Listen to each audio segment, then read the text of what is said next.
Muy buenos días Good morning para, para algunos de los que to estáis many of conectados, será you who buenos are días, para connected. otros I ya would have serán to buenas say good tardes. morning, for Sabemos que others, algunos, good afternoon. especialmente We know that some el of you, gobernador de Cusco, que especially the se está governor conectando of desde Cusco, Perú, who is connected pues ha from tenido que Peru, levantarse muy temprano para estar aquí. he had En to todo wake up caso, muy super buenos early to días be a here todos y with us buenas today. tardes a So los que ya good estéis morning to everyone al otro here lado del and good piano. afternoon Me for presento porque algunos de everyone in the vosotros other me side conocéis of the sobradamente. hemisphere. I will Soy introduce secretario general myself.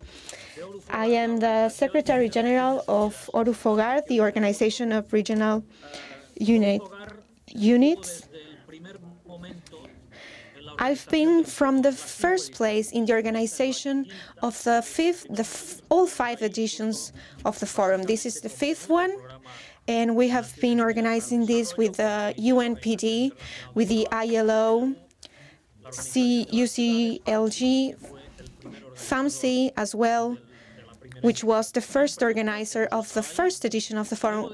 I've decirles que always been Orufogar there. hemos And I insistido had en to tell you organizar. that Pues yo prosigo con mi introducción, breve introducción, porque tenemos unos ponentes de lujo que debemos aprovechar y tenemos uh, el tiempo limitado, ¿no? Yo les decía que Orufogar ha estado insistiendo en que tratáramos el tema del turismo porque en ninguna de las otras ediciones del Foro de Desarrollo Económico Local se ha tratado este tema. Y hemos insistido porque creemos que el turismo es un potencial importantísimo para desencadenar procesos de desarrollo y por tanto no tenía ningún sentido que nunca hubiéramos hablado del turismo. so we have a great potential right here to start with this development chain, even in poorer territories, because as we have always seen and explained, well, tourism could be very interesting. It's always interesting to see either a glacier or the desert. Any territory can have a tourism attraction, singularities, a geographical, gastronomic particularity to be shown. And this is what we wanted to start discussing about before the pandemic, discussing this potential for development. And the new reality has impacted greatly in this sector. With the pandemic, tourism has dropped to zero or almost near zero. Hotels has been closed, many airports weren't working, and restaurants survived doing their best. And also, even after isolation, people are super eager to travel, to take advantage of all the potential in tourism activities. And also, everyone's waiting for the moment that when we get out of this, everyone wants to start using this potential in all tourism activities. So we want to speak about that. And we want to discuss that while knowing that some conditions that existed even before the pandemic were also related with some situations of fear of tourism, where there was a rejection of touristic saturation, because there were some conditions in which certain territories were overloaded with people and were facing very serious environmental problems. So this is what we want to discuss after the first wave of the pandemic and the potential for development. And we want to do that with these absolutely great speakers who have been working in this topic from an academic vision, from a management positions. And we have many among these speakers are referents in different touristic destinations that are very important at the regional and international level. So I want to give the floor to them. I will introduce each. And I think it's worth it that I introduce each of them because they all have a lot to say about this topic. The first speaker is a mayor of South Africa, of the city of Kinsabaka, Mr. Goodman Narayiko. He has a very important political trajectory and experience. He has fighted apartheid at the time, and he has always been a person who was greatly involved in community development within his territory, within his municipality and province, because so it's actually very relevant to ask him how is that they are facing touristic development within their territory, province, and city. I hope, Mayor, that the translation is working, and now the floor is yours.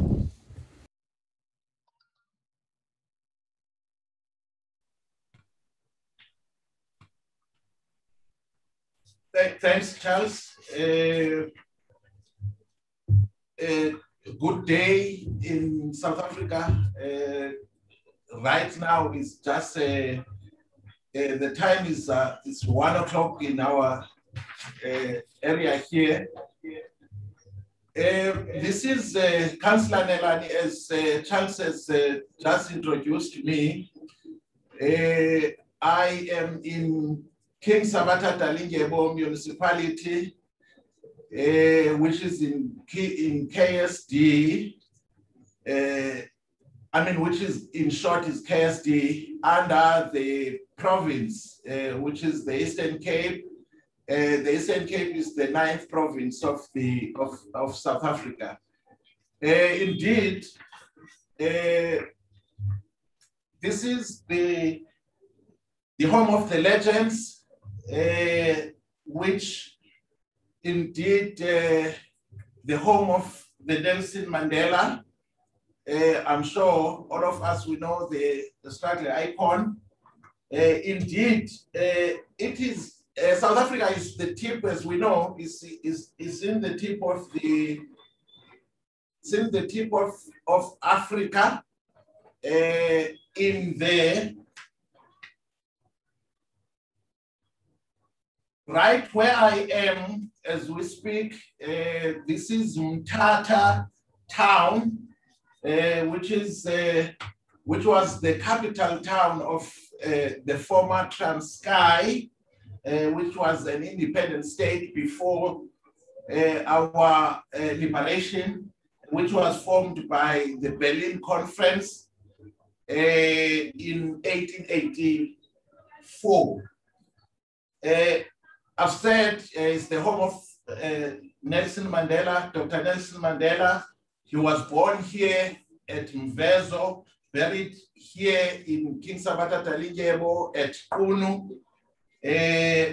Well, we attract international, local and national tourists. Indeed, we have our ambassadors insofar as the cultural tourism is concerned. I've talked about Nelson Mandela. We are privileged also to have Tatu Thabo Mbeki as the second ambassador, because he's also from here. We do have Sia Closer, our scientist. We do have our Black Coffee, who is our our artist. Indeed, KSD, if you can come and visit us, we'll show you the 8 wonders of the world. We know 7 wonders, but you will be so surprised to see the hole in the wall in King Sabata Talingebo, which will change your thinking about us as and which position us as KSD internationally. We are being guided here by Vision 2030, which we developed and in 2009. which is guiding us, and we're using it when we are planning. Indeed, as well, our LED is anchored around tourism. We are big in tourism, creative industries, as well as the agriculture. There is a need to provide adequate infrastructure for our tourism. There is a commitment from national and provincial government to attract investments, and there is already a multi-billion investment for special economic zone. There was 1.6 presidential intervention for infrastructure upgrade. Lastly, the municipality is beneficiary to partnership on agricultural development between OR Tambo district municipality and Cordoba South in Argentina, in a project called RAFI. The sustainable tourism with a territorial base, the strategy is to recover, indeed, to recover after the aftermath of the COVID-19. The sustained tourism can be achieved through use of our heritage resources. KSD municipality possesses beautiful landscapes. How I wish I can invite everyone to come and see our beautiful landscapes, and as well as it is a coastal municipality located along the world-renowned wild coast, a world-renowned wild coast in the Indian Ocean. There are challenges, of course, the challenge of infrastructure provision for the accessibility, capacity of the tourism practitioners also is our challenge. You talked about, Charles said, the COVID-19 pandemic, which has led some of the establishment being closed, indeed. But with the recovery, which I've just talked about, the investment, working with national, provincial government, the investment which we talked about of the billions of the Wild Coast SEZ, the Vulindlela Industrial Park, which is assisting us in any way. We have a partnership with the national and international tourism organization. We're working in order to attract the tourists into our municipality.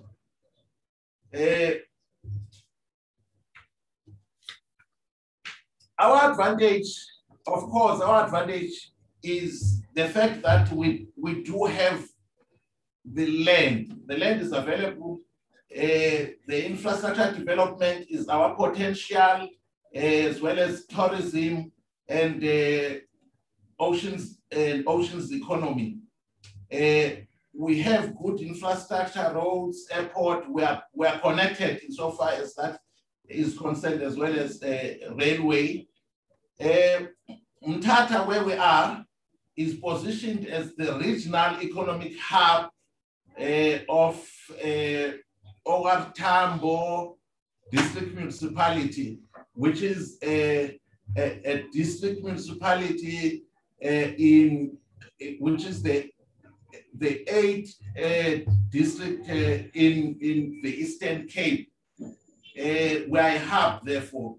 We are destined to be a metro in 2016. We are driving ourselves to be a metro in 2016. Increases our potential for the demand. Heritage and cultural industries. KSD is the home of legend and is rich in heritage resources. We have just mentioned few of them. Otherwise, there are so many legends which I didn't mention while I was introducing the legends, like our icon Nelson Mandela. Information as a result of the Berlin conference have said that we have partnerships. We have partnerships with local, national, international, and as well as the retention of skills and reduce economic leakages is one area which needs us to look at. Otherwise, we are appreciating the platform which we are in presently because we do need your expertise in your experiences in the areas where you are in, so that in the potential we are having here, we can really recover. We can really recover the challenges which we experienced during COVID and after COVID. We are in the region of the poorest in South Africa, and when you are talking about the unemployment, you are talking about an unemployment which is exceeding 50%, which needs us to work even harder in order to change the scenario. Otherwise, thanks for the chance we do have, Charles, to present our experiences here when we have gone through the COVID-19, and as well as the strides we are doing in recovering in that economy. Otherwise, it has affected us a lot as this region, the COVID-19. After the lockdowns, we are experiencing the resurgence to the third wave as we speak, but we are very cautious and very much alert, so that we can be able to not to experience what we have experienced in terms of economy. Thanks a lot, Charles. That's it, what I can say in a nutshell.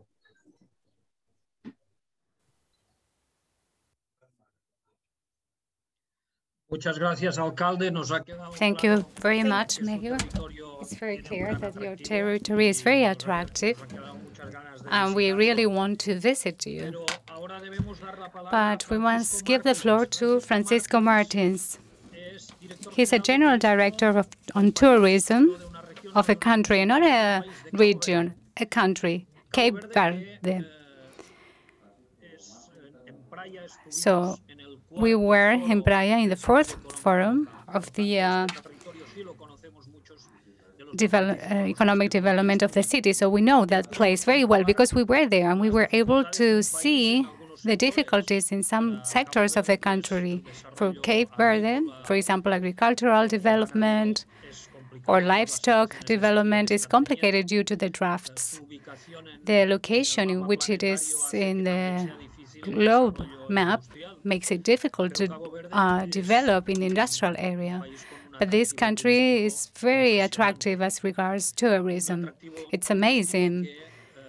Tourism is amazing. All the experts say that it has not reached its maturity. So we're going to listen to Francisco Martins so that he can explain to us how they are facing these challenges at this post-COVID moment for a very important sector on tourism in that country.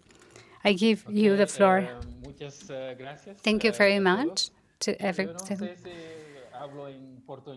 I speak, I don't know what language to use. It could be Portuguese or Spanish. Which one do you think it would be more appropriate? My presentation, for me, would be easier to show you. You can organize your intervention the way you want, but you have 10 minutes maximum to speak. That's okay, not a problem.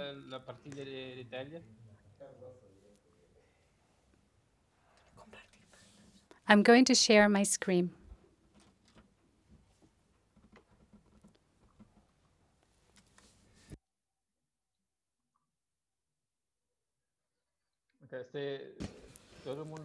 Everybody, can everybody see my screen? Thank you. Thank you very much.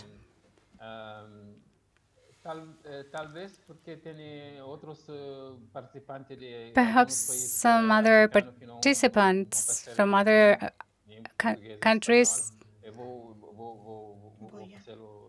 I'm going to do this presentation in English because not everybody speaks Portuguese, okay?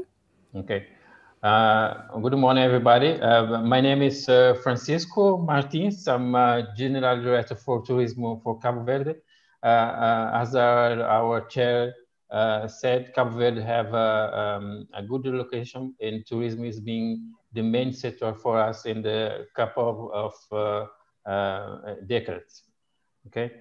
So for those who don't know very well where is the country, I present you the map. Yes, the country name is Republic of Cape Verde. We are in the West Africa. We have more than 500,000 of people living in the country, but we have a huge diaspora in the Europe and US. So the main sectors is tourism, air transport, and testing. We have 4 international airports in the country. The country have 10 areas. And the main attractive is our social and political stability, the tax incentive and visa exemption for many countries, UAE, United States, Brazil, Angola, and Russia. People can come for 1 month visa exemption for tourism. Also, we have 2 World Heritage in country. The old city, we call Cidade Velha, the first city in Cape Verde, and our morna, it's a kind of rhythm for a little bit like fado. It's being put in the World Heritage in 2019. The government of Cape Verde have its plan regarding to the sustainable development. The government elected tourism as a central pillar of the economy in country for the next 5 years along. So as you know, the government is being re-elected last April. Is just take the office again. And relates to the impact of the pandemic in Cabo Verde tourism, we must say in 2020, we lost more than 70% of our tourism numbers to the country due to the pandemic. The main market for us, which is unfortunately in as the pandemic went very hard in Europe, is the United Kingdom, Germany, France. Most of our market is from Europe, so more than almost 90% of tourism come from Europe. Only Brazil and United States and other countries have around 10% of tourism come. So the impact of tourism in GPD, it's huge. As you can see, it's being growth for along the year. So in 2019, it's more than 25% of GPD regarding to tourism. So as the pandemic includes in Cabo Verde, we relaunch a plan of recovery of tourism, which is being set attention in the hygiene and safety program for tourism. We face our strategy in the diversification of tourism, in ecotourism, digital nomads, and others, and also put in the agenda 2030 for sustainable impact for tourism. And also we supporting the private sectors and companies and families to recover. We also designed and put in place a new certification called Bio and Safe. It's a stamp for all the establishments working in tourism. We try to help everybody to put in place the protocols for tourism. More than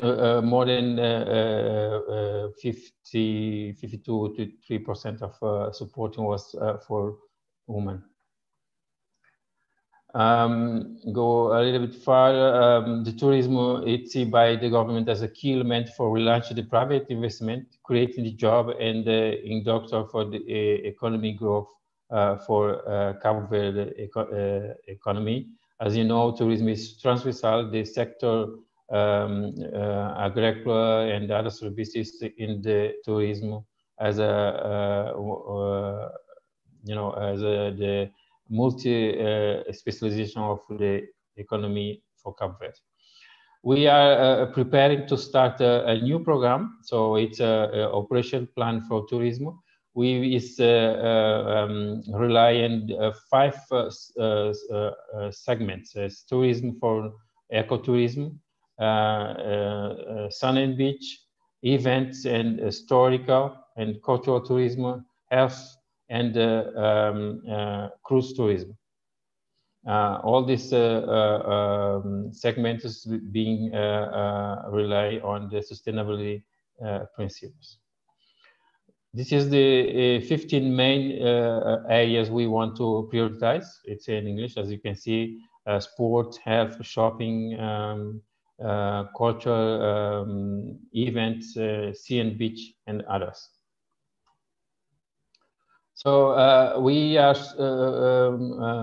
elaborate our strategy plan for marketing and communication. As you know, as you can see, the tourism is down. We expect to have the total cover in 2024. One of the biggest challenges for Cabo Verde is the maximization of the net positive impact of tourism in the country. It means the creation of a decent job, the reduction of poverty, improvement of life and condition of gender equality. It balances regional development and the sustainable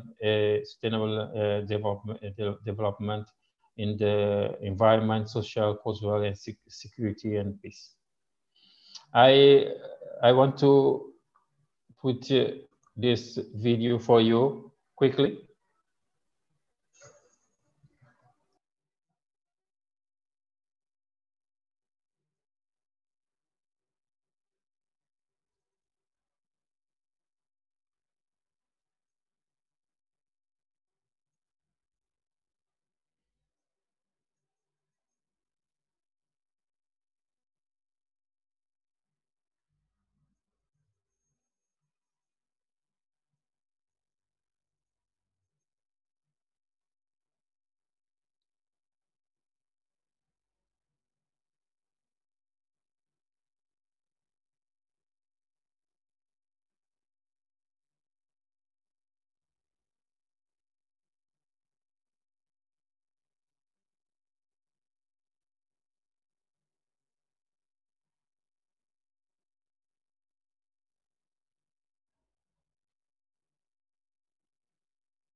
So as you can know, Cabo Verde, it's a special country in the region. We have a good location, and then we want to have tourism back as soon as possible. We have our vaccination plan in the implementation, and we hope until the end of the year, 70% of the population has been vaccinated as the minimum to create the immunization of the group. So thank you very much for listening, and then I'm at disposal to any other questions. Thank you.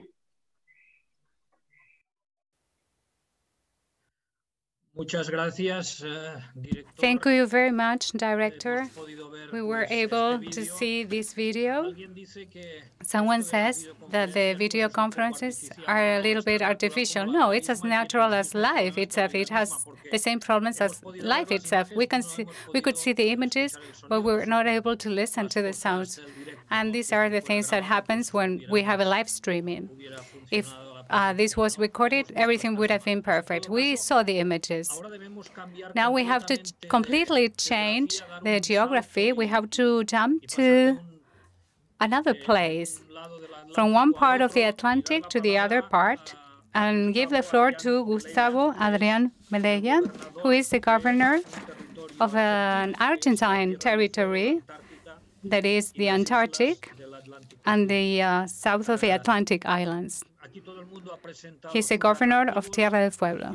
Everybody talked about the attractive places, and I know that the end of the world will also have wonderful places. And I give the floor to the governor so that he can explain how to face these post-COVID challenges, how to take advantage of the tourism potentials. Governor, it's your turn. Good morning, Carles. Thank you. And thank you to all the people who have invited us and Orugas and allowed us to participate in this forum. As you said, the province of Tierra del Fuego, Antarctica, and the south of Atlantic Islands is just at the end of our country in Argentina. Very at the extreme, in the end, in the place Patagonia. It has three important economic axes, like hydrocarbon, the tourism, and hydrology. In Tierra del Fuego, as in any other place, it's a wonderful place. It is located in a very strategic place in the south, very in the last extreme. And we have the Cordillera de los Andes. It is at the end of the island where we have lakes and the coast and the sea. It is a very important place for tourism. As we are an economy, social sector, generator of employment, and the cultural aspect as well. In Ushuaia, especially, there are approximately, they live on tourism. They depend on that. So for us, it is a very situation of hope, of employability.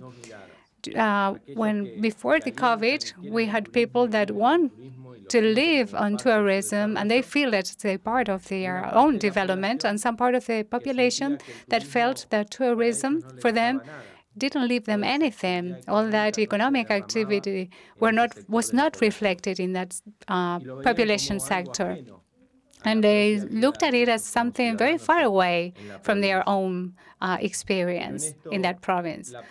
But this pandemic, unfortunately, I have to say, showed us and everyone, all the population, due to the tourism activity, when it is there, everybody is affected, and when it is everybody is benefited by it, and when it is not, everybody is affected. We have lost, for example, the cruises with the international tourism.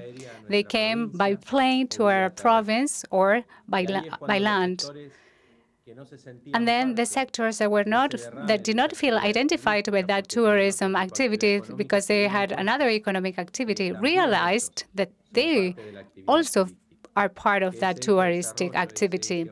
That development was also, in a way, affecting them. People who have maybe a shop or maybe selling automobile supplies, they realize that if tourism is not working, they are not working either, even for the public sector. It was a raising awareness process. It was very painful, but for us, it is useful.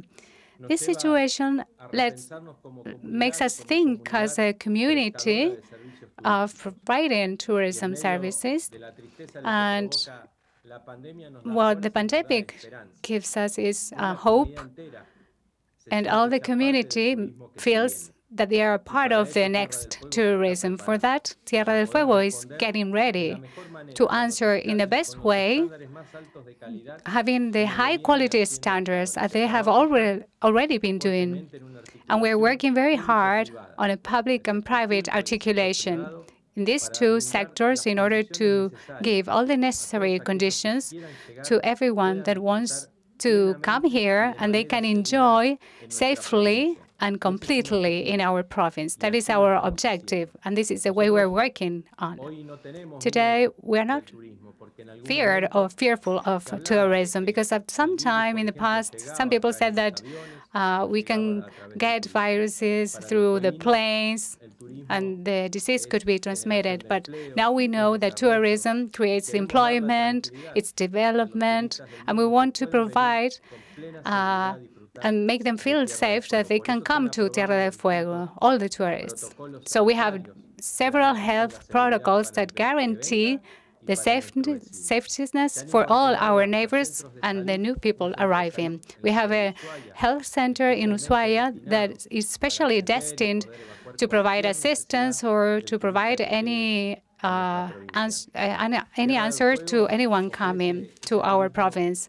We offer the sustainable and responsible type of tourism in which we wish to use all the natural resources that our province has and can offer, and so that tourists can enjoy our real beautiful places, so that the tourism can be a reality for all the citizens that want to come and visit. Sometimes we have the imagination that to go to the end of the world is expensive, and we're working on that so that it can be cost-effective for anyone who would like to come and visit us. We are working on widening the tourism offer. It is the open door for the Antarctic. So we are investing in this time to making the port bigger so that more cruises can arrive and make it with a lot of place and not having difficulties. We are working on improving the Ushuaia airport so as to receive more tourists. And we have been also working on the places in the frontiers, in the land, so that it could be more user-friendly for the tourists who are arriving. We're working also on the creation of the Antarctic Pole as regards logistics, so as to provide services to cruises or scientists that go to the Antarctic. We estimate that the growth, as Carles said, is going to be huge because the world is going to want to enjoy and go out again. So we are getting ready so that the tourists that comes here can feel safe. I insist, it's one of the three axes we're working on. We feel that many hotels have been closed, maybe gastronomic places were also closed. We have accompanied providing funds so that this was prevented, but all the same, we have to say that some tourist services have been closed. We also have the snow season. We're getting ready for July or August to receive tourists in our province as our first experience in the middle of a problem that we're still going on, that is a pandemic, but of course with standards and protocols so that everybody can enjoy and be safe. I would like to invite all of you to come to our beautiful Tierra del Fuego province, in which we have the Bill Channel, and we can enjoy the ocean and see that beautiful place, which is a magical place. So I thank you all for the invitation. I am open to answer any question and especially to welcome you here. Thank you very much, Governor. It was a very reflective intervention and very interesting. So we'll stay in America, and maybe the Inca path can arrive to, I don't know if you can arrive to Tierra del Fuego from Inca path. Maybe we can go to Cusco, that has one of the tourist attractions, one of the most important, something huge in all around the world.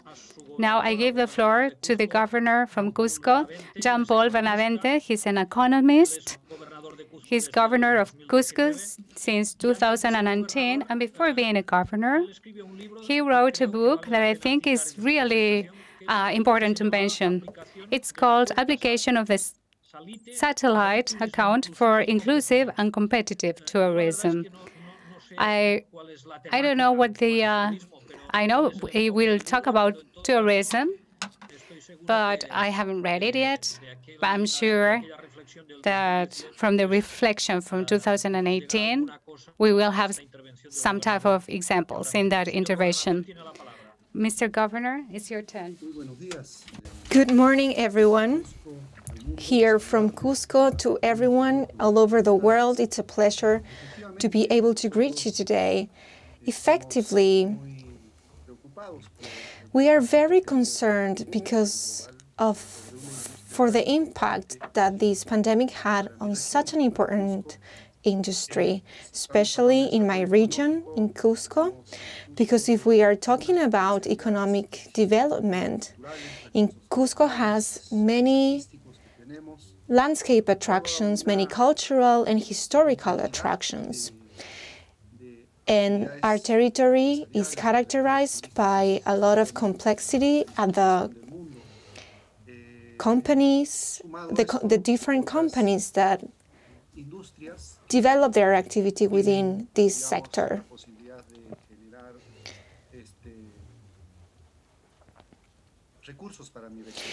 And the pandemic has hindered our chance to develop different resources for our region.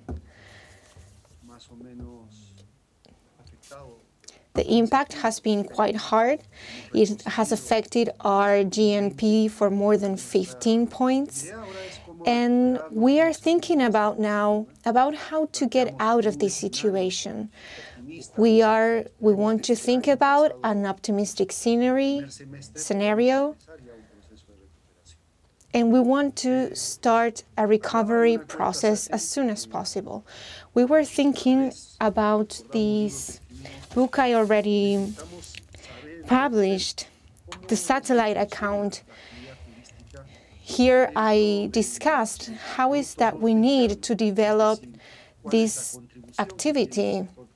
I mean, what is the contribution that the tourism industry can make as regards hotels, restaurants, and other cross-sectional activities that are not always mentioned, that are worth being made explicit. So we need to know that sometimes these economic units, these companies, which in our country are more than 29,000 and represent 70% of the total of companies, many of them have closed, as occurred in many different parts of the world. So we had to analyze the impact of COVID in the region. The hardest impact has been, of course, on the sector of hotels, restaurants, and tourism. We wanted to see what economic value was in risk, what companies, their investments, and so on, that were paralyzed. And we need to take this to even a stronger assessment of the situation and how the quarantine affected the sector. And as you, Carlos, said at the beginning, this structure, how this was affected, that it was even a structure that was kind of monopolic. We want to reactivate it. But of course, while keeping in mind that we need to correct what was wrong before the pandemic. We need not only to recover, but we also need to correct everything along the way. So that's what we called the Cusco redemption, because we need to correct what we were doing wrong before and take advantage of the less positive effects of the pandemic, rethinking about our identity, as an Amazon population to something that we strongly believe on. So tourism, of course, is affects every territory. And we want to make it a safe one in order to be able to reopen this activity. You can take a look right here that before the pandemic, we used to receive more than 4,000 tourists every day. And today we are only receiving 400 of them.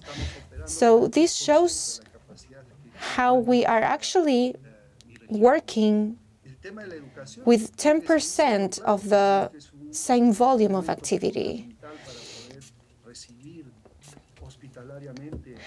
And being safe for tourists is crucial in order to be able to receive new tourists and also promoting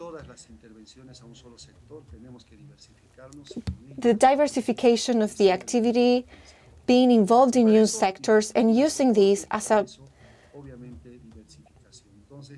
boosting element for our activity. So we are working right now in all these goals, and what we need to see is and assess is the demand. We need to understand it, how it will work from now on, and for us it's very important to boost vaccination tourism, a tourism that works with different logics, incorporating a touristic experience that provides safer sanitary products, that promotes activities in open air. That's what we can offer from a region. So from that viewpoint, we reanalyzed our value chain and we recreated a touristic product that is more accessible for the final client. If there's tourism, it's because we need to have tourists. So we are hoping that from June the 24th, we can be able to open our frontiers in order to receive our visitors and promote this activity. So this is the process that we have been through to value and to evaluate our value change from the touristic point of view. In these graphics, you can see how Machu Picchu, which is our main icon, can be relaunched, and this implies a lot of investment in all these different areas in order to connect it even more to the whole touristic space that the region can offer, improving its connectivity, its accessibility, so that this attraction is not as monopolic as it was before, so as to be able to diversify our offer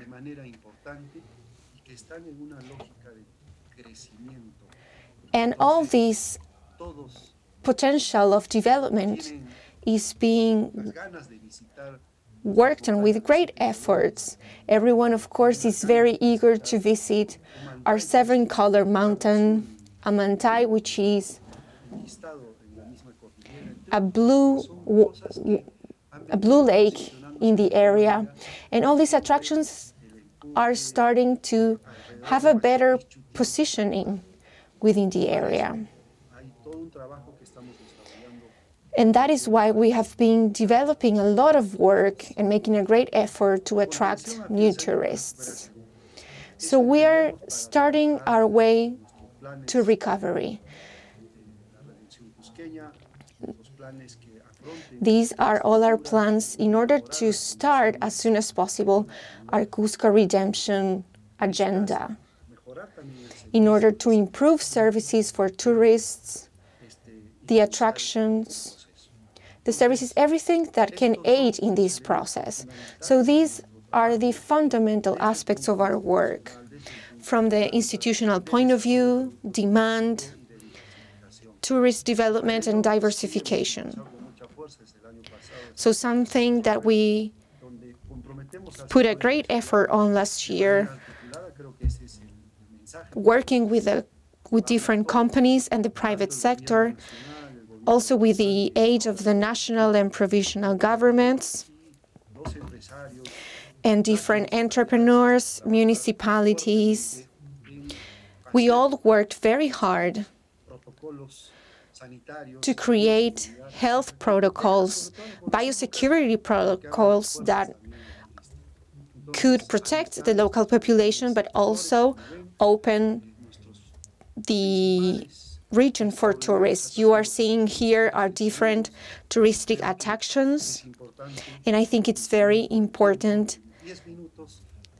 Also, I think I need to stay within the time, and whenever you want to visit, we are here and ready to welcome you.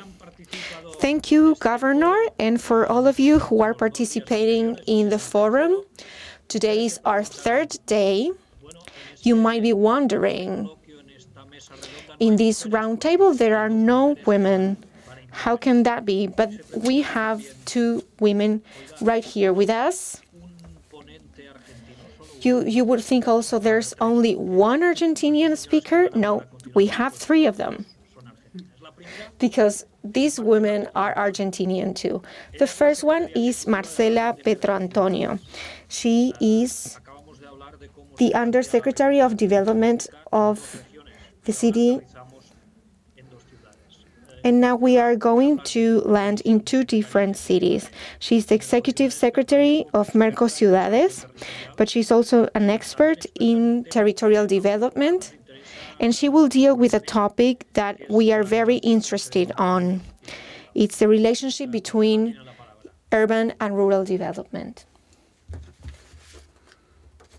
Marcela, you have the floor. Well, good morning, everyone. I want to congratulate everyone and for your decision to incorporate this panel in this high-quality forum. And I want to congratulate you because, of course, the tourist activity must be conceived from a very wide perspective. Because what is tourism and what are we speaking about when we speak about tourism? Within these minutes that I have to speak with you, I want to tell you how we've been working to bring to the table some concepts that we think are very important. From Mercociudades, you know, this is a network that has joined 120 million inhabitants of 10 countries from Latin America, where almost 400 cities have discussed and worked together on regional policies. And from this collective of different cities, there are some conceptual items that we would like to share with you. The first one is, as the president of the World Tourism Organization said, is that this sanitary crisis that also brought a global economic crisis is a moment that we need to use as an opportunity by rethinking and redefining the whole concept of tourism.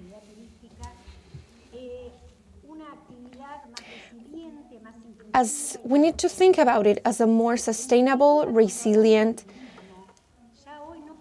and profitable activity. We cannot only work on this from a logic of different destinations. It's quite a complex activity, actually. There's tourism within wide territories that are working to receive their visitors and their occasional visitors.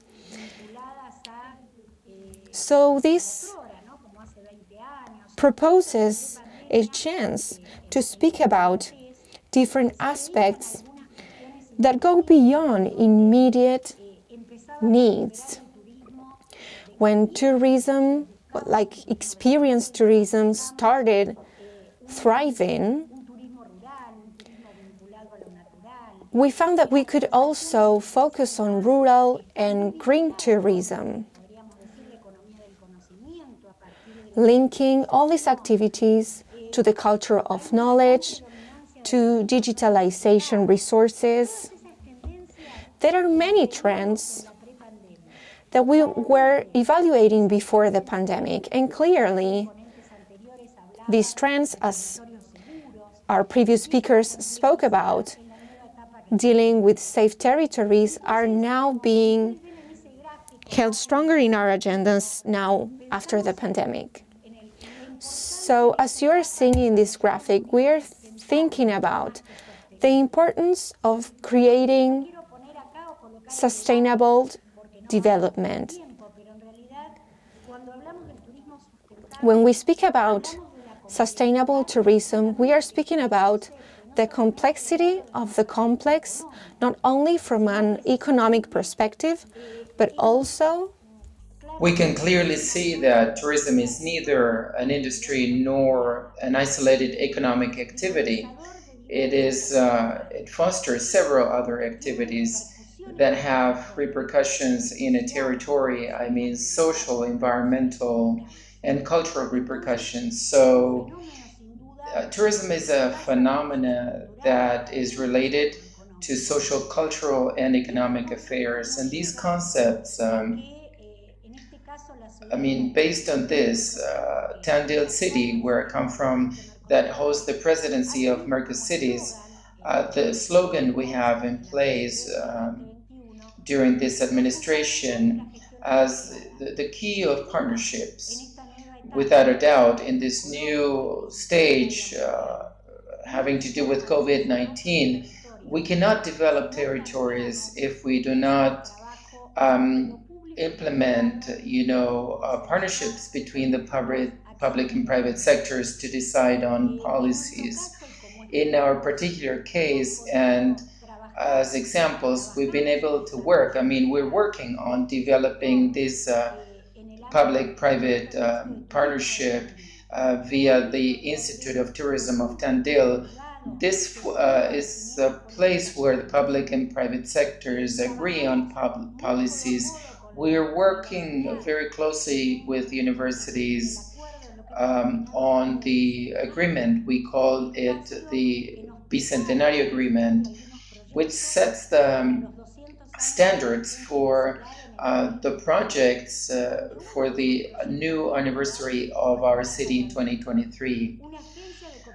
We also have an investment cooperation agency in the territory, together with the territory, the private sectors and the public sectors and academia and all of the culture sectors as well unite in order to define a development territorial policy and a local development agency where we support the different companies in the sectors. These are some examples in order to explain and that there is no possible sustainable development in tourism if it is not based on partnerships.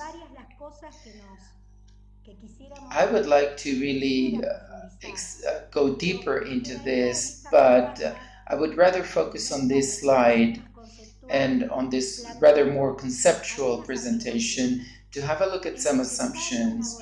We need territorial governance based on partnerships.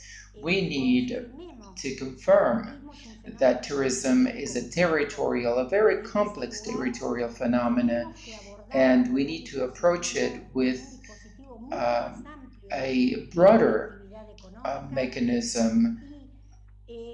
And based on this, and based on sustainability, and based on the current context, we need to consider this crisis as an opportunity.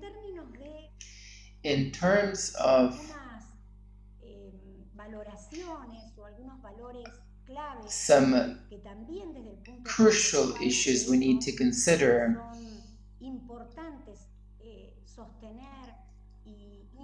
to sustain and to actually bring it into discussion. Sustainability, I would say that we're experts on SDGs and the 2030 agendas. In 2015, 163 countries agreed to define challenges for future inclusion, to develop sustainable territories and balanced territories in terms of income distribution. And based on this agenda, we believe that sustainability, that is including everyone, is really at the center. And also partnership. I mean, there's no way, and I've had the chance and I had the honor to share this panel with mayors, governors, and just as the governor of Cusco mentioned, and also the governor of Tierra del Fuego, and also Francisco from Cape Verde, and also the mayor of South Africa, we can't possibly develop policies if we are not partnered. We can no longer, states can no longer, at any of the levels, define development policies for tourism at this post-COVID-19 without actually having not only the private sectors, but also science and technology and universities together. Another key issue is quality.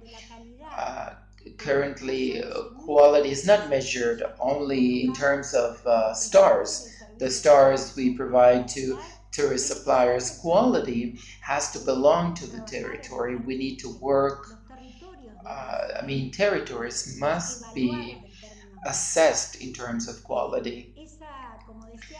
As Carlos said, this assessment, this dichotomy between the urban and the rural, where it's really difficult to establish variables to determine what is rural and what is urban. Rural life is not understood without urban life and vice versa. And in these new demands, that visitors have when they visit our territories, they demand a strong contact with nature. There's no massive tourism. So, as a result, we need to work on territorial quality, where the rural and the urban have to coexist and be considered as a whole. Another key issue is innovation. We need to consider territories with an incorporation of economy of knowledge. If something we have learned, Carlos just said, the difference between on-site and remote events, we are becoming experts in the use of technologies that allow us to continue working, such as this instance, the Fifth World Forum. Territories need to bring innovation in what is coming and what is here to stay, which is the economy of knowledge, digitalization, that is also an adequate use of technology along all of the value chains. The other key issue is accessibility. And what I mean is the full inclusion from a functional perspective, psychological perspective, not only of people with disabilities, but also accessibility in terms of ages. And to do this, we'll need to improve the infrastructure in territories.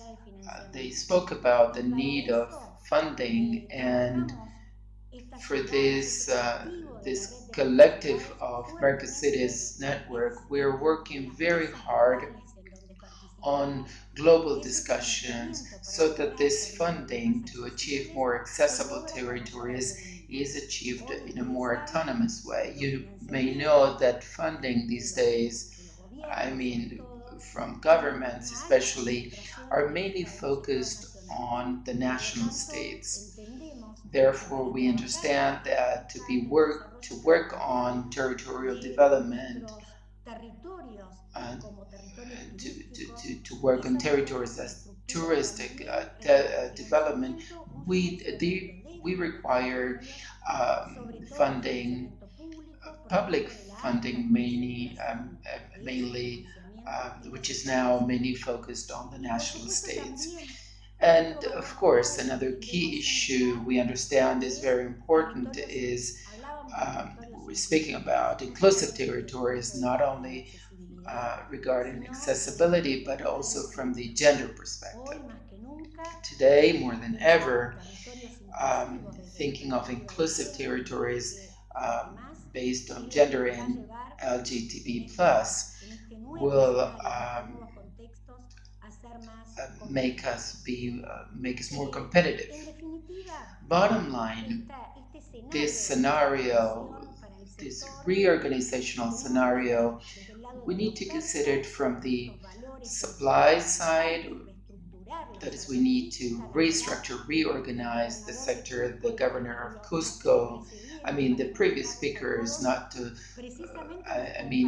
they shared how they are rethinking the tourism supply in their territories with their issues that were mentioned before, that is partnerships, participation, the key role, that is the need to make tourism activities more professional. So universities here and science and technology institutions need to play a key role in defining actions. Of course, to do this, we need to be aware of the demand. A demand, as I said before, was now, because of COVID-19, the demand, we need to consider that we are facing a new type of tourism, a new type of visitor in our territories. To conclude and respect times, Mercosities has a specific instrument in place. We've been working on it even before pandemics, and we are working very hard on developing the Institute of Tourism of Mercosities. As I said, Mercosities, it's about 400 cities, 120 million inhabitants from the cities, 10 countries in Latin America. Today, a very important group of these cities is giving birth to this Institute of Tourism. This is a partnership between the academia, private and public sectors. And the purpose is to provide a tourism supply in the region, knowing a demand, and via different projects and considering not only the issues that I mentioned before, sustainability and so on, but also considering the characteristics of the new visitors, and consider and to properly promote Latin America as a destination, and also develop a tourism without borders. These are some materials that I'll share via chat. We developed what we call the challenges of tourism management. This was one of the activities we carried out, where different papers were submitted on the experiences in the region. We'll share this with you. And we'll also share a short Google form So we have almost 80 participants in the panel. If you want to join, because even though we are in the centuries of cities at the start of 21st century, we believe that the best way to face this crisis and to consider this as an opportunity is to work together as a network in partnerships and to connect the virtuous cycle that lead to alliances and partnerships between the government, the private sectors, and the academia. Thank you. This is my contact information. Thank you, Carly. Thank you for this opportunity, and we'll keep in contact. Thank you. Muchas gracias, Marcela. Y ahora daríamos la palabra a Thank you very much, Marcela. Now, Roxana is going to speak about tourism on an academic perspective.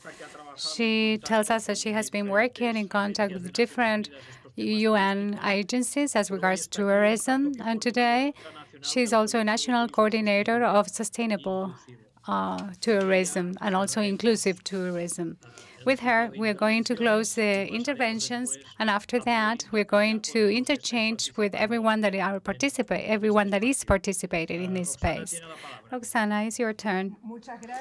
Thank you very much, Carles, and thank you all the people from the forum to provide us the opportunity to present our project and to be able to participate in this dialogue. It's an honor for me, really. I would like to confirm if you can see the presentation on the screen. Yes, we can. Thank you. Perfect. I'm going to start then. And I think it will be better in this way, showing you the presentation. I am the national coordinator of the Sustainable and Inclusive Tourism for the International Organization of Work. This is specialized in work and employment in the UN. For this reason, in this tourism project, we focus the employment and work and the employability in a sustainable way in the work world, not only formal employment. And taking into account what I have been assigned to talk about, I will provide the basic politics for a sustainable type of tourism post-pandemic. First of all, I'm going to tell you how we started this project, and then I will refer to some specific cases within the project we're working on. We want to strengthen the local destinies and the local actors in the territory, having an inclusive vision, always thinking in the public sector, in the private sector, and also worker representatives to include them in this dialogue table. And also thinking about a social, widened dialogue, including the community, that is the rest of the society, not only the stakeholders that belong to tourism, always making participation and generating plans with a high level of participation in the community, thinking that a plan is not only a document that is written and it has only inspiration and wishes, but also a work methodology and a process that has to be institutionalized in order to make it continuous. And also from a local and global vision, understanding that this destiny can be destined in small places, in a specific type of territory. We cannot forget the importance of the different scales, starting from the local part, because everything is included and linked in a globalized dynamics and in a multi-dimensional way, thinking about the interconnections of sustainability, of socioeconomic, environmental, and of course the labor part, what the connection is between all these dimensions in order to be coherent in all the politics, having a widened dialogue, as well as I mentioned before. As regards to projects, One of the working axes is specifically focused on 3 destinies selected by the tourism ministry in Argentina, which are the province of Jujuy, and El Sorbero in Misiones, and El Chaltén in Santa Cruz. And how we address this, we provide technical assistance to improve the public politics in tourism, thinking about strengthening the inclusive and sustainable tourism that impact the development in the communities. So tourism as a development engine. And we also train the public and the local sectors, representatives of workers, providing knowledge through investigations, diagnosis, and different tools that we have to provide evidence for the decision-making, creating skills and institutional skills through recovery of tourism for all the local places, the micro-regions, which are the influence areas in which the tourism develops, as a process, as a plan that can be adopted in a formal way, and a methodology, a work methodology, and also the strengthening in the institutional aspect, providing dialogue between in 3 ways with the promotion actors, the governments, the private representatives, and the workers' representatives, and having a wider dialogue with all the stakeholders in the community. The planning or our strategy to develop these plans, tourist strategic plans, we have 3 axes that are important. The participation that has to be planned from a group to a dialogue table that is bigger, to plan strategically how a plan starts from a real situation to a wished situation, wished among all the participants, having a roadmap and thinking about the implementation, how that plan can be implemented, which is a public politics to the administrative sector, so it can be implemented. And with some ideas that are many of the concepts that have already been mentioned, which are the starting points to build a vision, to create a vision, and then translate this to the work axle, like having a decent type of work, which has to be with employability conditions, the work conditions, the social security, to have an informality in the sector, and then make it more social, more formal, employability as well, and also for the freelance workers that develop their activity in tourism, that they should also aim at the formality of their work, and also to make sure that they can provide a high-quality service. We also think about the social and work security. We want to think also about the environmental problems that we are facing and we faced before the pandemic. So we need health security for tourists and the people already living there, and also environment security, sustainability in the 3 dimensions, inclusion for all the sectors in the value chains, and also to be receptive to the tourists, to be respectful for all the cultures, and to include the whole community in their diverse manifestations. Also, competitivity is fundamental in this type of scenarios where we have quality and innovation at play. That means to reinvent yourself, to create new services, and where the digital aspect has to be the center. And of course, as I said, the participation and this idea of resilience to reconstruct yourself and to be stronger to face more crises that may arise again. This is for the Agenda 2030, and also using the quality tools for the administration and also the private sectors within the value chain. And with all these ideas on mind, we have an example, which is also part of the assignment that I had for today.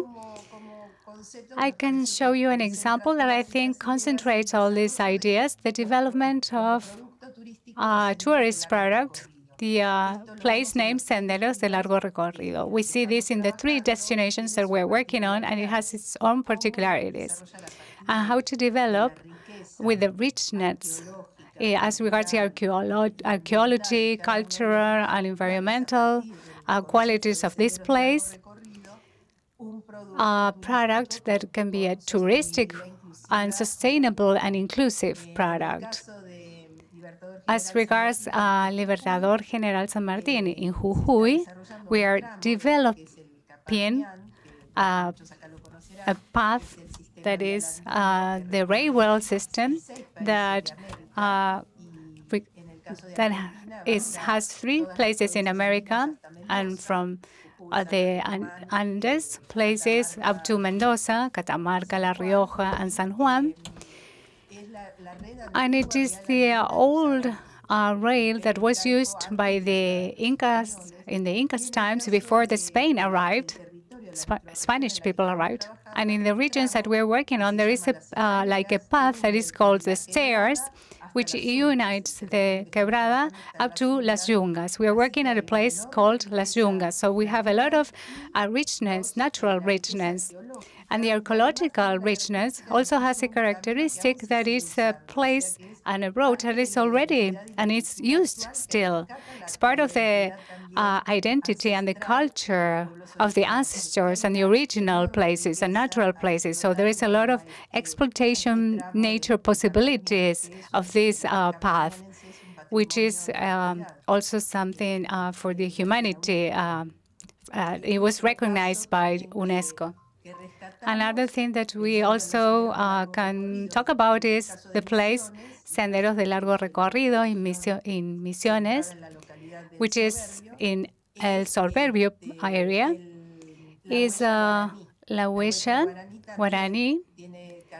It also has very particular characteristics because it has the ancestors' cultures from the ancestors, aborigines that is still alive and maintains its own traditions, and also the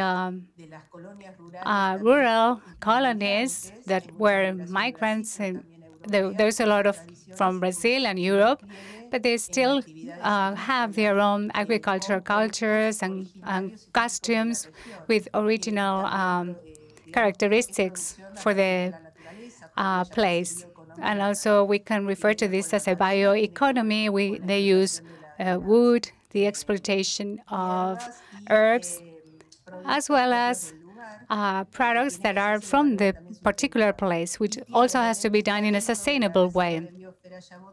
And within the biosphere, which is a characteristic biosphere space, and it is a very important place for attraction. So it is a biodiversity place. It has national protected places from the municipalities and reserves to preserve nature, and also it also has some private areas. So the government declared that this region is complex. And then we have the cultural tourism, the community tourism, and the nature tourism. That is the type of tourism that this place offers. And for the last part, we have Senderos de Largo Recorrido, and you can do some trekking and mountain activities. El Chaltén, which is located in the Santa Cruz place. This has been created within the National Park Nacional Los Glaciares. It's an urban area, but it is included within the park, and it's a national capital for trekking. It's a wonderful place. It has a lot of sceneries, natural sceneries, amazing landscapes, mountains, glaciers. It's amazing. It's an international type of attraction. It's a place that really offers a lot of percentage of international tourism that come to see this special and remote area. It's very accessible to do trekking and to reach the glaciers, which is not possible in other parts of the world. The glaciers is very close, and you can walk and do some hiking there. It's very easy to get to the glaciers. You don't need to be trained or have a lot of high skills in order to get there. That's why it is very attractive. So it's more connected with the adventure tourism, active tourism, walking, and then which is different from the other parts that have their own particular qualities. And to conclude, what are our challenges for sustainable and inclusive tourism and how to face them as regards Argentina, thinking about these three types of destinations? So multi-level governance and multi-sectoral, multi-actoral levels. So we have to make us associating type of work, and we have to work in a multidisciplinary team. To have, from the nation, we have a sustainable and inclusive plan that has many updates up from the law in 2005. It's a 2025 plan that has been actively being worked on. Within the national area, we are developing the natural route in which these destinations are being included. And there is an articulation in the three levels: nation, the provinces, and the municipalities. So we also have some assistance plans for COVID that started in 2020.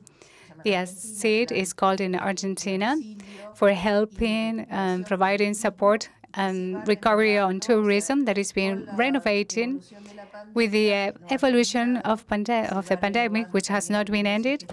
Some assistant axles are being renovated in the sector, and we also have the 50 types of destinations programs to invest and strengthen with a sustainable view these emergency destinations.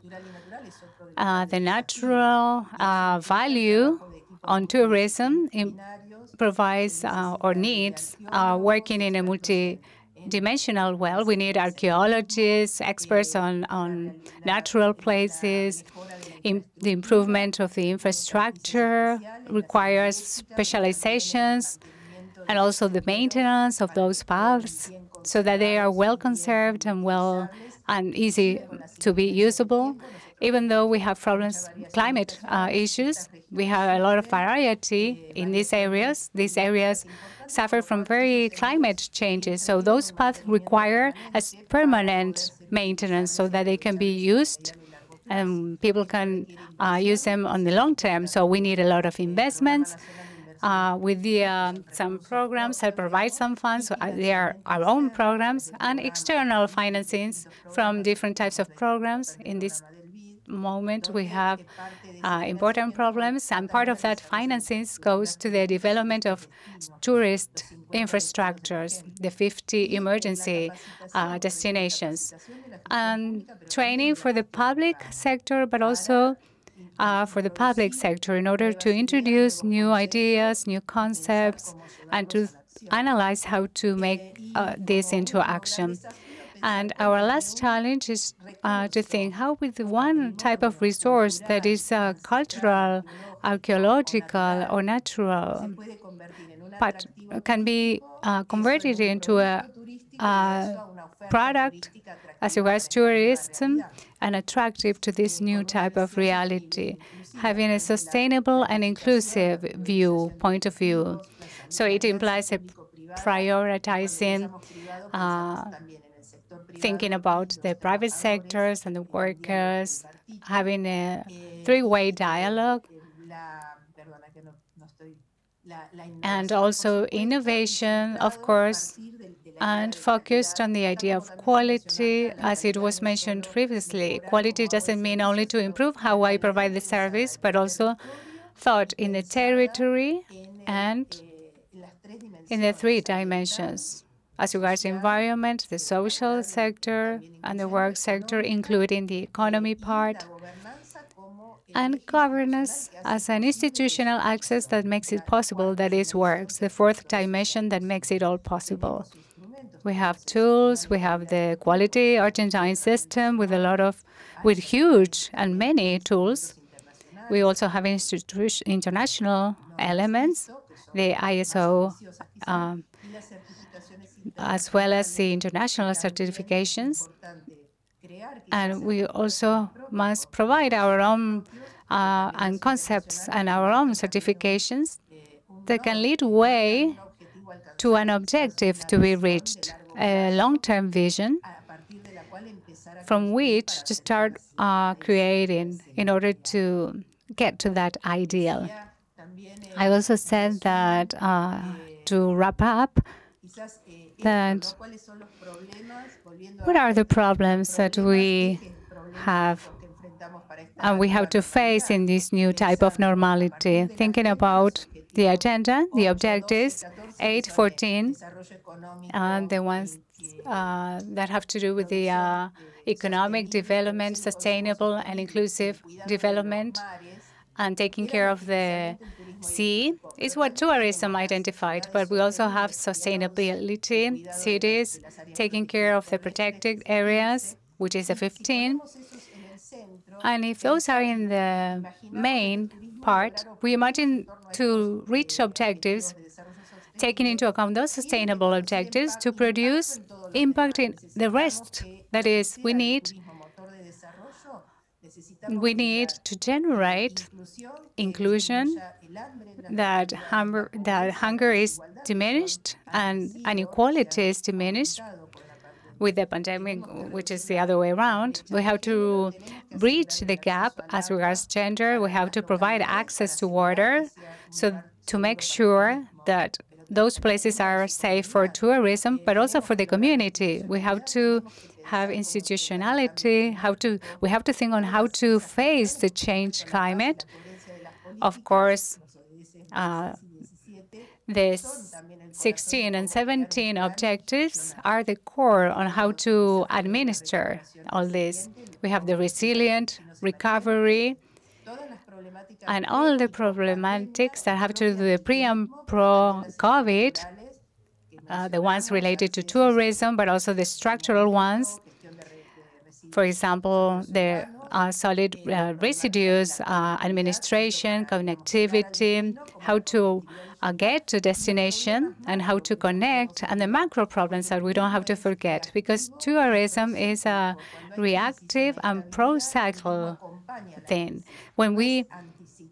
It's not anti-cycle kind of a thing. We have to think about the recovery, which is done through international tourism, internal tourism. We know that international is going to take a lot of time to reach to the normal levels. We have to make more emphasis on the internal tourism and to value more the importance that internal tourism has as regards the development. We have survivors, winners. We have to reconfigure the demand.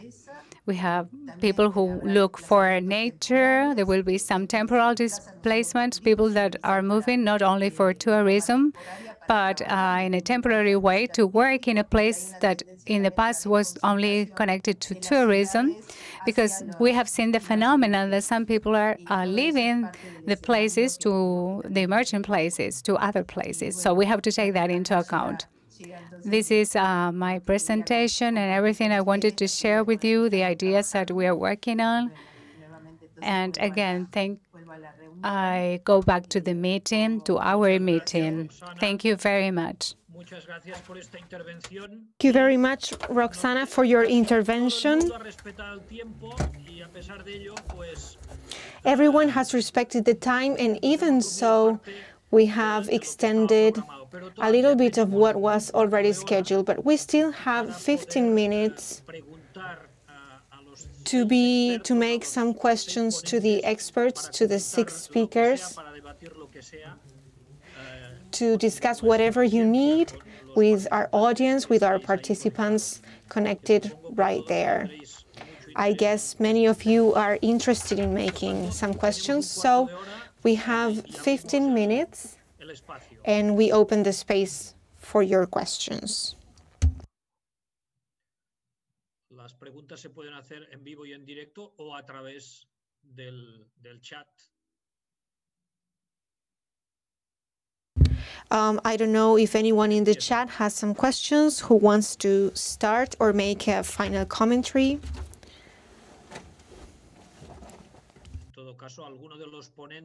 In any case, if any of the speakers wants to redefine, repeat, or make any commentary in relation to the other interventions.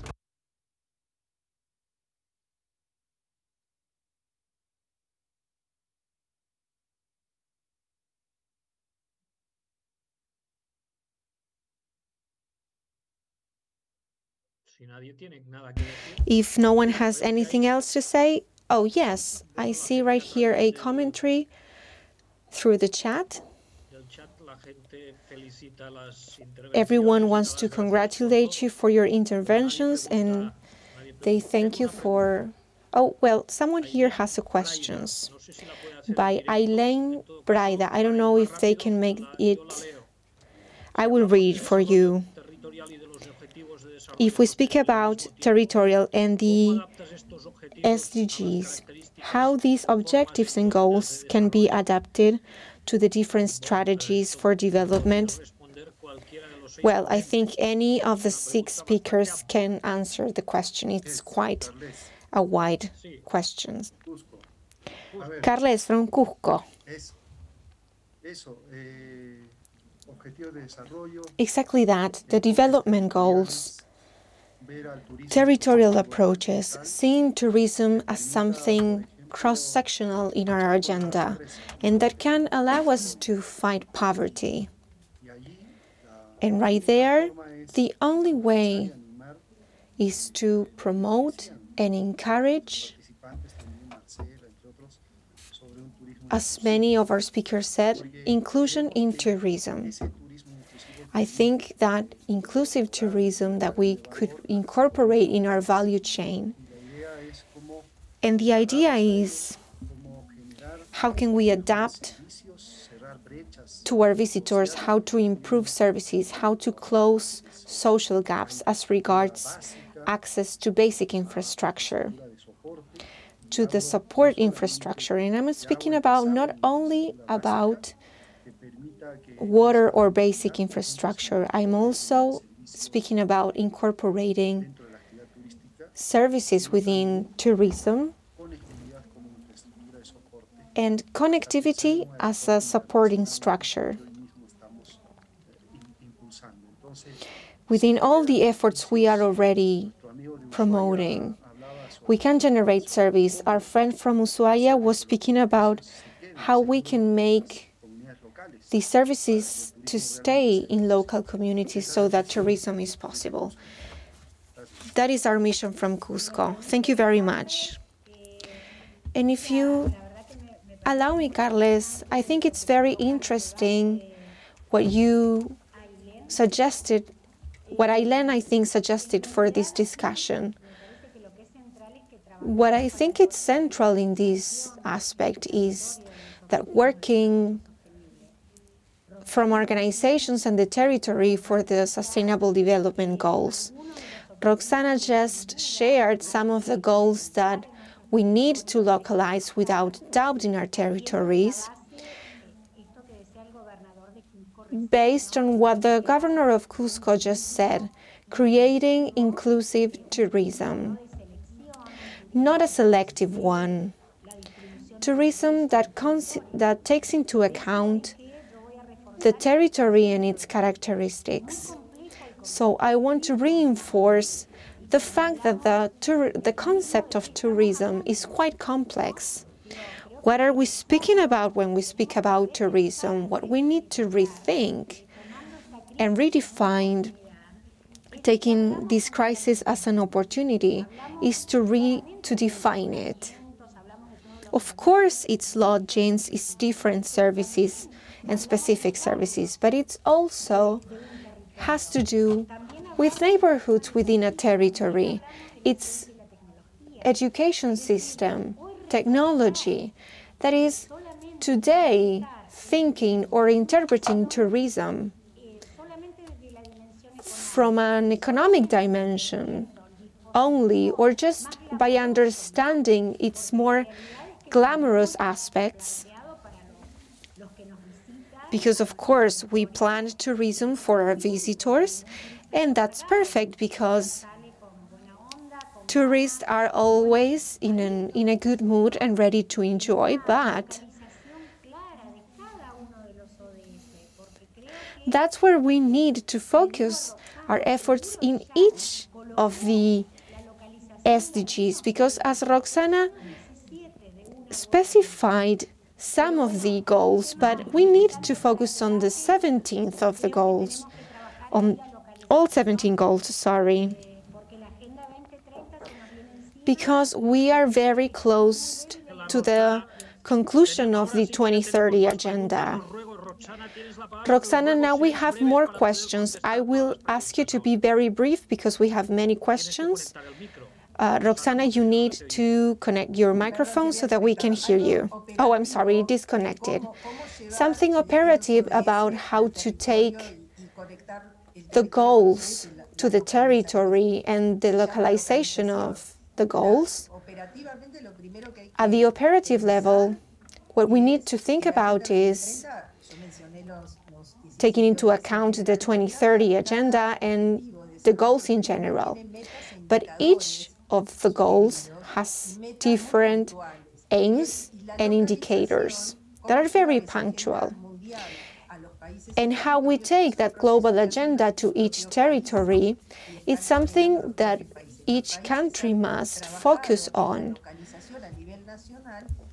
If this localization is worked at the national level and at territorial level for each of your own agendas, what we need to explore in this sense is that, for example, provinces have already started a localization agenda for all of these aims and indicators. Because, of course, this is a collective work across all levels. But we can think about tourism and how it can contribute to that development agenda. So in the case that each town has not started this localization process, tourism can be a starting point for these efforts. So that each town works for the localization of the goals itself. It's actually a very complex job to do and to carry out. How to articulate tourism and the agenda. We also have some new questions in the chat. The first one is from Bolivia by Rodrigo González.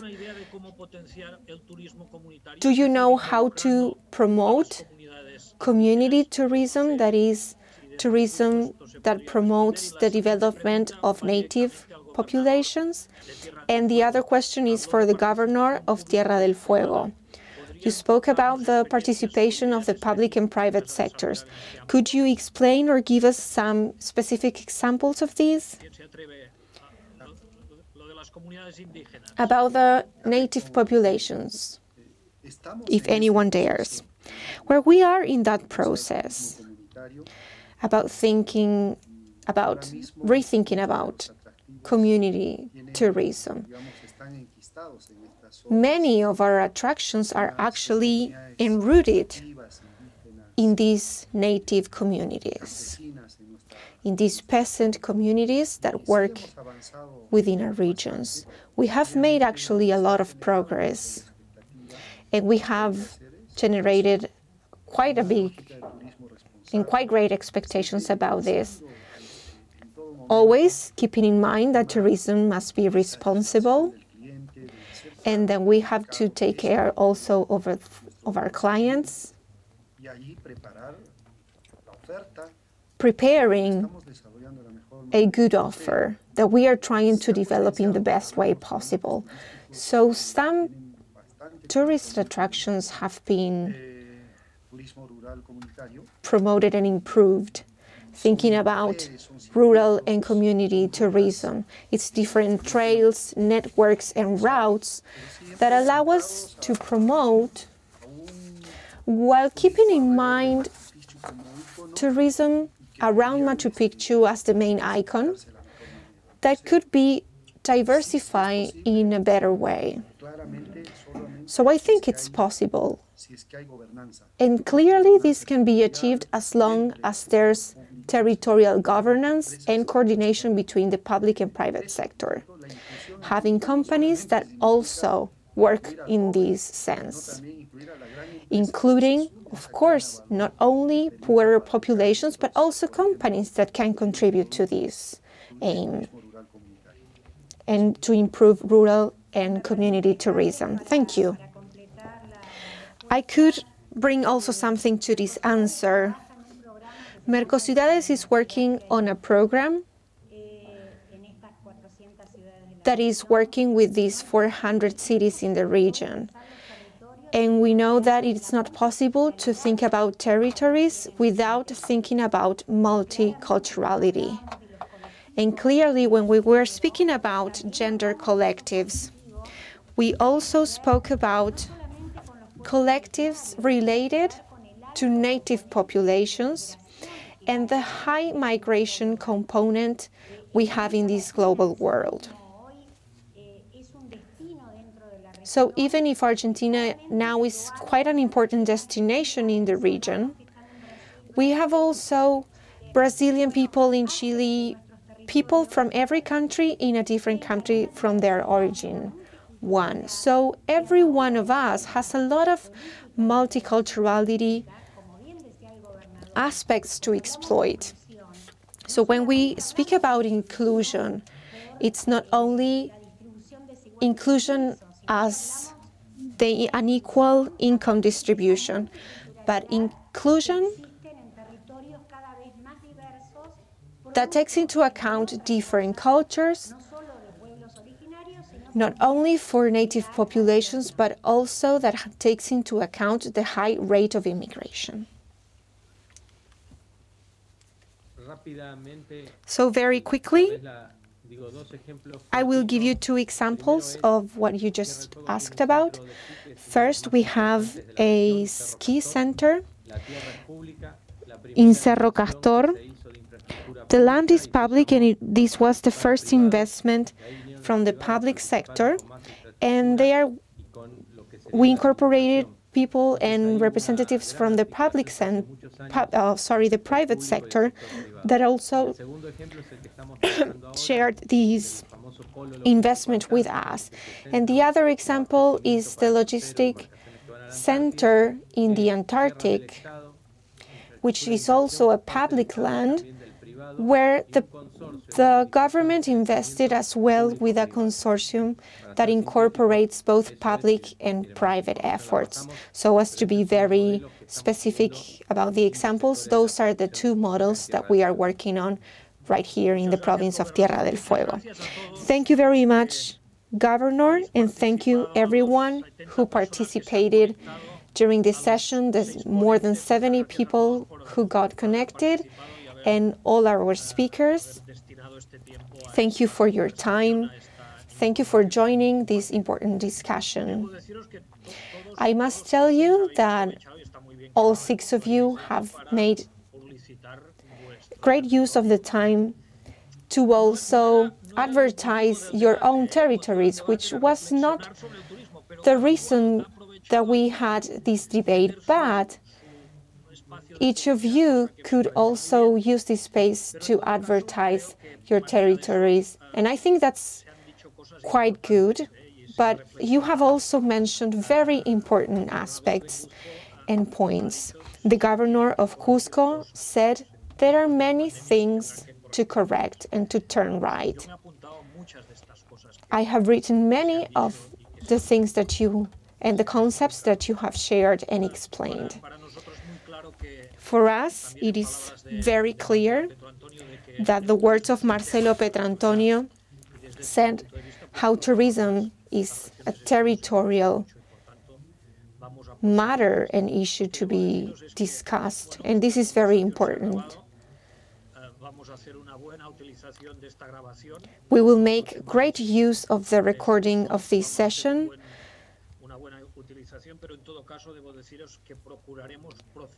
and we will be very careful to process the information that you all shared here to reach new conclusions.